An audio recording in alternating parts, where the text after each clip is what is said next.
Bismillahirrahmanirrahim. Alhamdulillahirabbil alamin. Wa bihi nasta'in ala umuri dunya waddin. Wassalatu wassalamu ala asyrafil anbiya'i wal mursalin sayyidina Muhammadin wa ala alihi wa sahbihi ajma'in.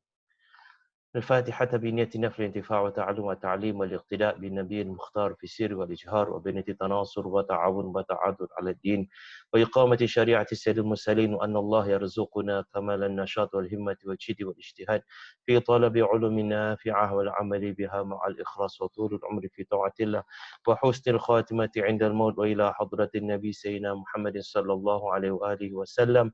الفاتحة.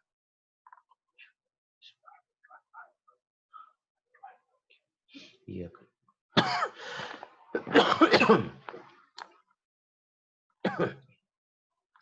Bismillahirrahmanirrahim. Alhamdulillahirabbil alamin.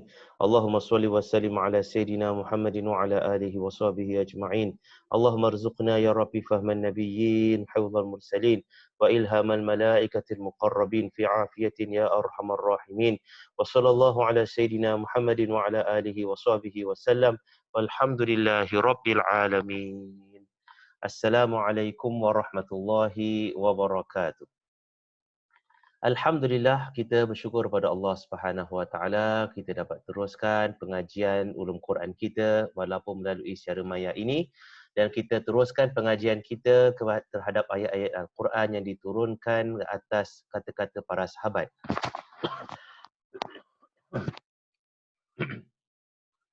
Jadi alhamdulillah kita dah sampai kepada ayat yang ke pembahasan yang ke 6. Jadi kita akan berpindah kepada pembahasan yang seterusnya, iaitu pembahasan yang ke-7 dalam surah Ali Imran ini.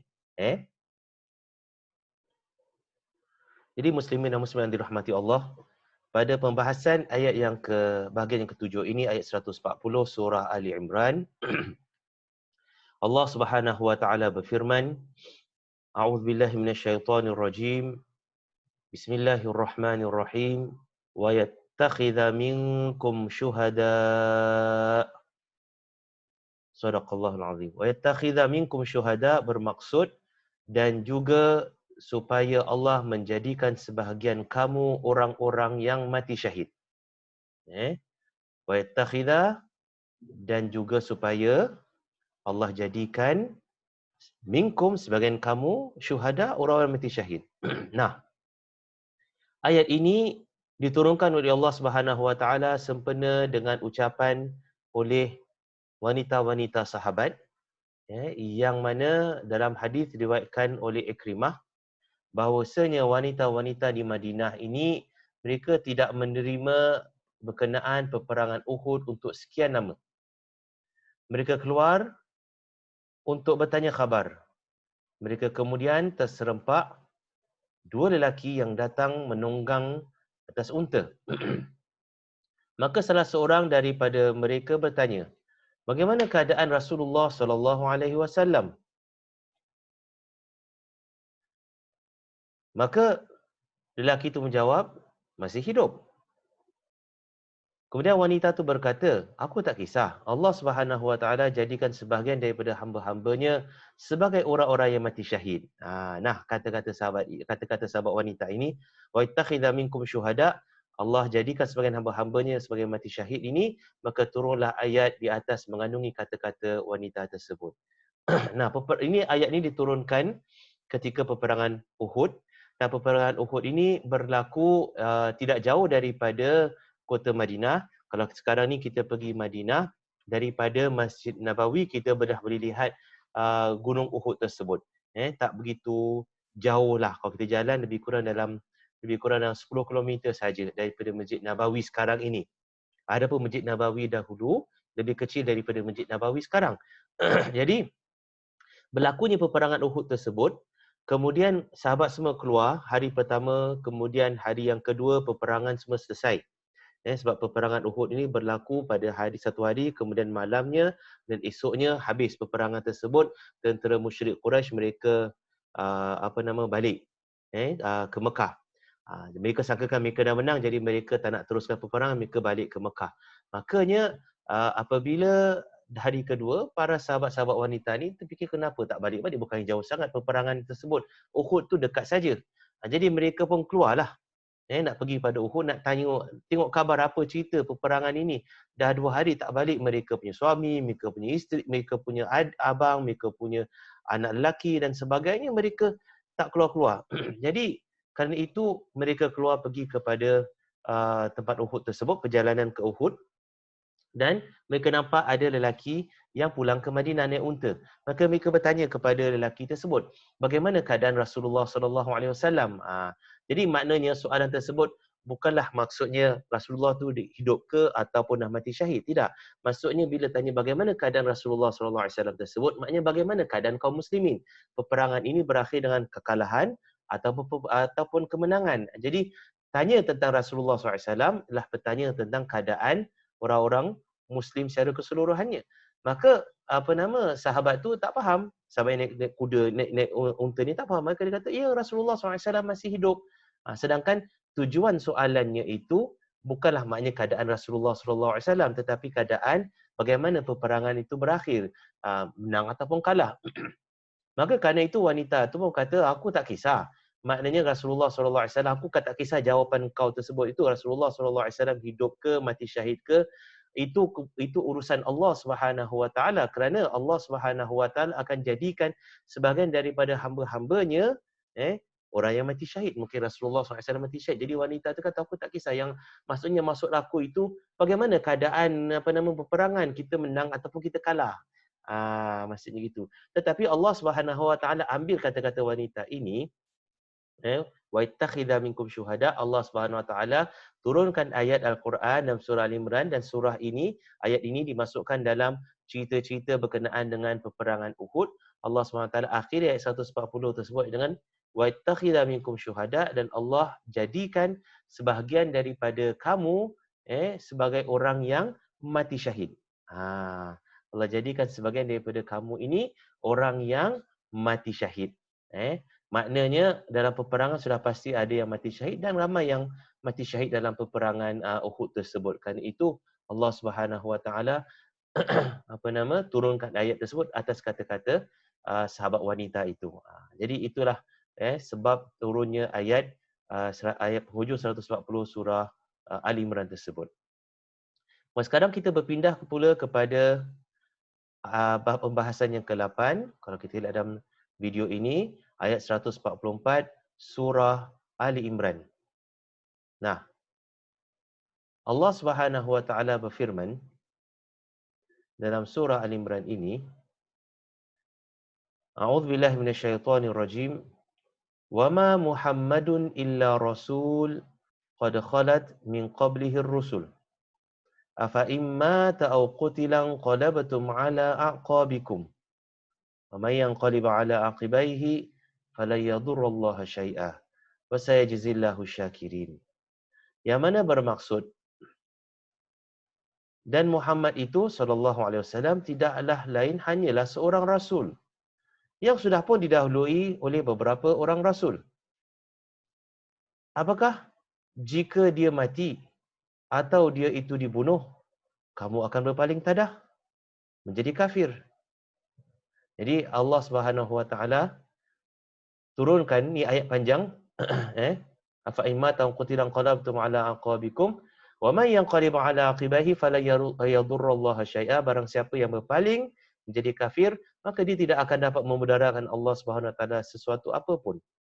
Jadi di sini kita lihat bahagian pertama surah ayat ini, wa ma Muhammadun illa rasul qad khalat min qablihi rusul, dan Muhammad itu tidak lain hanyalah seorang rasul dan yang sudah pun didahului oleh beberapa orang rasul. Sebenarnya perkataan ini dan selepas itu diturunkan atas daripada kata-kata sahabat yang bernama Sayyidina Mus'ab bin Umair radhiyallahu anhu.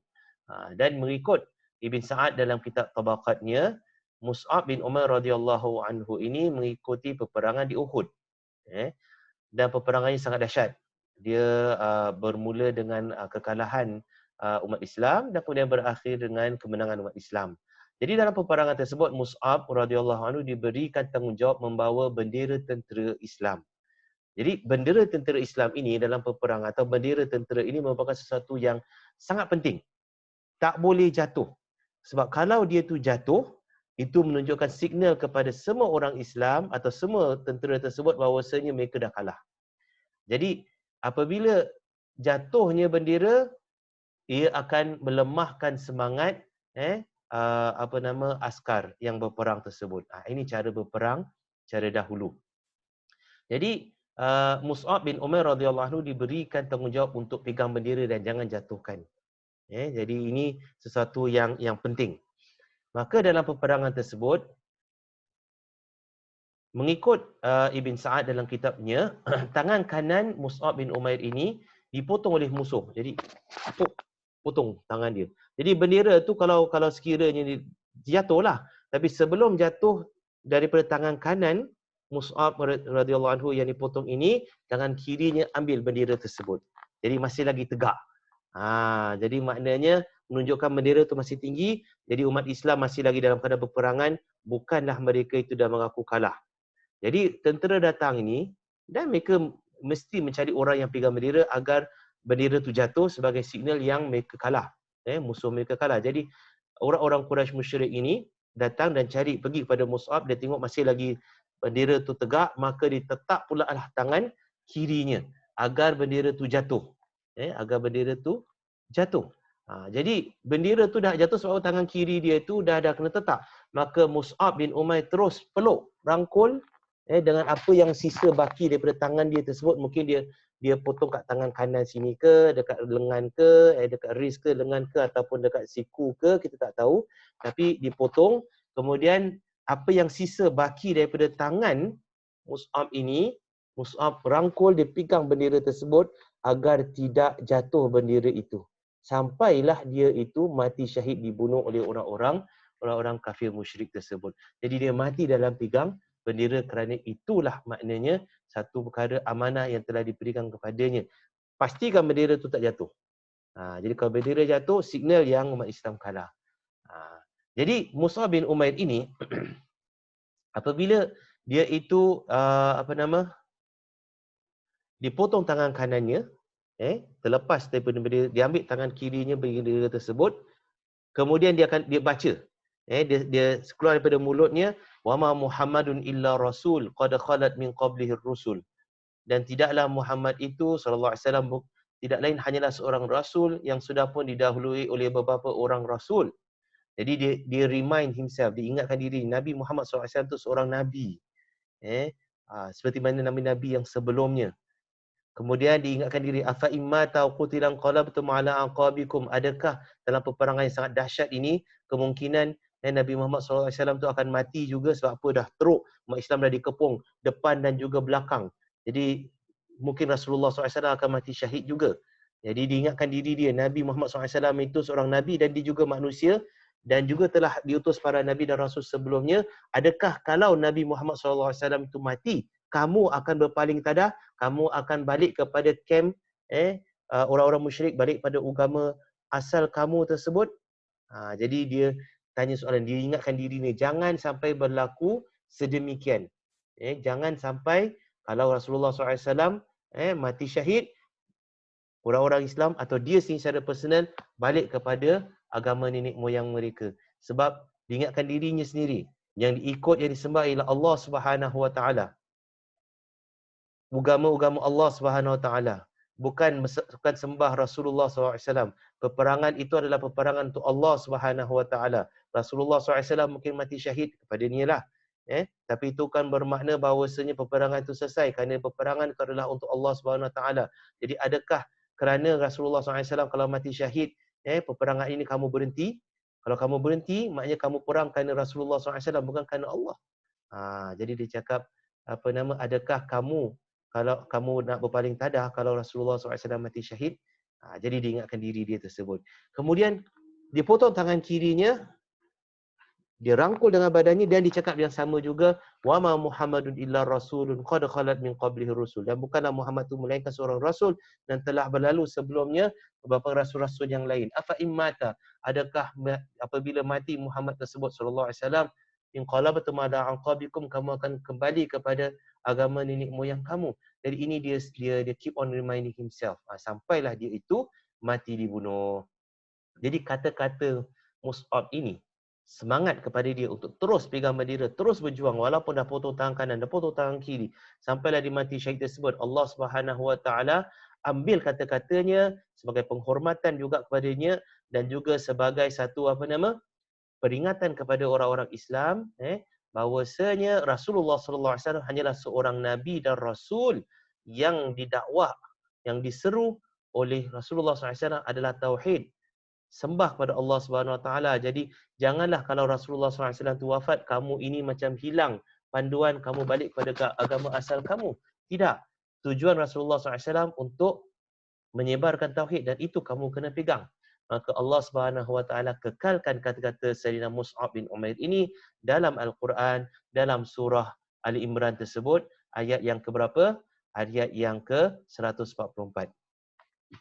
Wa ma Muhammadun illa rasulun qad khalat min qablihi rusul. Kemudian Allah SWT tambah lagi, afa immata au qutilan qalabtum ala aqabikum. Adakah kalau dia itu dah mati ataupun dia itu dibunuh, kamu akan kembali kepada agama nenek moyang kamu? Wa man yanqalib ala aqibahi falan yadurrallaha syai'a. Barang siapa yang kembali kepada agama nenek moyangnya, iaitu mensyirikkan Allah Subhanahu Wa Taala, maka dia tidak akan dapat memudaratkan Allah sedikit satu apapun. Wasayajzillahu syakirin, dan Allah pasti akan memberikan balasan kepada orang-orang yang bersyukur. Jadi mereka yang mati syahid dalam peperangan ini, Allah Subhanahu Wa Taala berikan mereka gelaran sebagai orang-orang yang bersyukur dan Allah akan beri ganjaran kepada mereka. Dan menariknya ayat ini diketahui oleh umat Islam, oleh para sahabat. Cumanya apabila Rasulullah SAW wafat, antara sahabat yang tak dapat terima hakikat yang Rasulullah SAW dah wafat ini ialah Sayyidina Umar bin Khattab radhiyallahu anhu. Jadi Sayyidina Umar radhiyallahu anhu mengeluarkan pedang, mengikut riwayat, mengeluarkan pedangnya dan mengancam siapa yang mengatakan Rasulullah SAW dah wafat, maka aku akan bunuh dia. Aku akan pancung kepada dia. Kerana Sayyidina Umar tak boleh terima hakikat yang Rasulullah SAW kekasihnya dah pergi. Macam hilang fikiran macam gitu. Jadi Sayyidina Umar tak boleh terima hakikat sedemikian pasal dia keluarkan pedangnya, maka diancam siapa yang berani cakap, aku akan bunuh. Rasulullah SAW tak wafat. Sampailah Sayyidina Abu Bakar As-Siddiq radhiyallahu anhu naik atas mimbar, dan dengar Sayyidina Umar dah buat hal macam ini, maka Sayyidina Abu Bakar As-Siddiq radhiyallahu anhu naik atas mimbar Nabi, kemudian panggil umat Islam. Dan kemudian Sayyidina Abu Bakar As-Siddiq radhiyallahu anhu membacakan ayat 144 surah Ali Imran ini. Wa ma Muhammadun illa rasul qad khalat min qablihi ar-rusul afa immata aw qutilan qalabtum ala aqabikum. Jadi tidaklah, kata Sayyidina Abu Bakar, baca ini, tidaklah Muhammad SAW itu melainkan seorang rasul, manusia. Dan telah berlalu sebelumnya adalah rasul dan juga manusia. Mereka juga dah pergi, dah mati. Dah wafat mereka. Adakah bila Rasulullah SAW ini wafat ataupun mati terbunuh, kamu akan kembali kepada agama asal kamu, berbunuhan sesama sendiri? Jadi bila dibaca ayat tersebut, Sayyidina Umar radhiyallahu anhu seperti baru tersedar daripada syok dia tersebut, maka menangis. Sayyidina Umar bin Khattab radhiyallahu anhu barulah dia dapat terima hakikat yang Rasulullah SAW dah tak ada lagi bersama-sama dengan mereka. Menangis dan kata Sayyidina Umar seperti surah Ulah, itulah pertama kali aku dengar ayat tersebut. Sedangkan ayat itu dibaca oleh semua orang Islam bila mereka baca Al-Quran. Jadi kata Sayyidina Umar tiba-tiba macam tersedar. Siapa yang sedarkan? Sayyidina Abu Bakar As-Siddiq radhiyallahu anhu. Kerana itu Sayyidina Umar radhiyallahu anhu mencadangkan agar Sayyidina Abu Bakar As-Siddiq radhiyallahu anhu menjadi khalifah yang pertama, kerana orang yang selayak-layaknya untuk memimpin umat Islam selepas Rasulullah sallallahu alaihi wasallam adalah Sayyidina Abu Bakar As-Siddiq radhiyallahu anhu. Dan banyak ciri-ciri Sayyidina Abu Bakar As-Siddiq yang menunjukkan bahawasanya beliau merupakan orang yang terpilih dan sebenarnya telah ditentukan oleh Rasulullah SAW sebagai penggantinya selepas wafatnya baginda sallallahu alaihi wasallam. Jadi ayat 144 surah Ali Imran ini diturunkan atas kata-kata yang diucapkan oleh Sayyidina Mus'ab bin Umair dalam peperangan Uhud ketika beliau itu mati syahid. Jadi selesailah pembahasan kita berkenaan dengan ayat-ayat yang diturunkan atas kata-kata sahabat. Seperti mana yang saya dah beritahu sebelum ini, bahawasanya ayat-ayat ini walaupun diturunkan atas lafaz yang keluar daripada mulut para sahabat, bukanlah bermaksud bahawasanya ia itu adalah ciptaan sahabat, maka ia bukanlah kalamullah. Sedangkan Al-Quran kita tahu ia adalah kalamullah. Tetapi sebaliknya, kita percaya bahawasanya semua dalam Al-Quran itu adalah kalamullah, dan kalamullah ini, kata-kata Allah ini adalah azali, maknanya tidak ada permulaan. Seperti mana Allah SWT tidak ada permulaan, maka semua sifat Allah SWT bukanlah yang hadis, bukanlah yang baru, bukanlah yang dicipta, semuanya tidak ada permulaan, tidak terkongkong dengan masa. Maka Allah SWT dah tentukan sebelum diciptakan semuanya alam ini, Allah dah tentukan dalam Lauhul Mahfuz, Allah dah tentukan yang azali lagi bahawasanya Mus'ab bin Umair radhiyallahu anhu, Sayyidina Umar bin Khattab radhiyallahu anhu, sahabat wanita tadi dan semua sahabat-sahabat lain yang mana kata-kata mereka tersebut itu yang keluar daripada mulut mereka dijadikan Al-Quran, Allah dah tentukan ayat Al-Quran first kali keluar daripada mulut mereka sebelum secara rasminya dijadikan ayat Al-Quran dan dimasukkan ke dalam Al-Quran itu sendiri. Jadi ia adalah sebenarnya daripada Allah Subhanahu Wa Taala, cuma secara tak rasminya keluar daripada mulut manusia, dan kemudian rasminya Allah rasmikan melalui penurunan ayat tersebut dan dijadikan sebagai sebahagian daripada ayat Al-Quran. Jadi itulah muslimin dan muslimat yang dirahmati Allah, pembahasan kita berkenaan dengan ayat-ayat yang diturunkan melalui kata-kata sahabat, dan insya-Allah pada kuliah yang akan datang kita akan mulakan pembahasan yang baru pula, iaitu surah dan ayat yang diturunkan bukan sekali tetapi beberapa kali. InsyaAllah kita akan ketemu sekali lagi. Aqulu qawli hadha wa astaghfirullahal azim li wa lakum wa lisairil muslimin dan muslimat. Dan kita akhiri dengan bacaan surah Al-Fatihah. Kita hadiahkan pada junjungan kita Nabi Muhammad sallallahu alaihi wasallam dan seluruh ahli keluarganya, para sahabatnya, para tabi'in, tabi'in dan siapa dan para ulama dan juga para solihin dan seluruh kaum muslimin dan muslimat telah meninggalkan kita bi hadiniyatis salihah wa kulli niyatis salihah. Al-Fatihah. Ar-Rahmanir Rahim, Maliki Yawmiddin, Iyyaka na'budu wa iyyaka nasta'in, ihdinas siratal mustaqim, siratal ladzina an'amta 'alaihim ghairil maghdubi 'alaihim waladdallin. Bismillahirrahmanirrahim. Alhamdulillahirabbil alamin. Allahumma shalli wa sallim ala sayidina Muhammadin wa ala alihi wa sahbihi ajma'in. Allahumma anfa'na warfa'na bil Qur'anil azim wa barik lana bil ayati wa dzikril hakim. Wa taqabbal minna innaka antas samiul alim. Allahumma aftah lana min khazaini rahmatika ya arhamar rahimin. Rabbana zidna ilman nafi'a. Wa sallallahu ala sayidina Muhammadin wa ala alihi wa sahbihi wa sallam.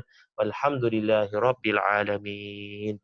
Assalamualaikum warahmatullahi wabarakatuh.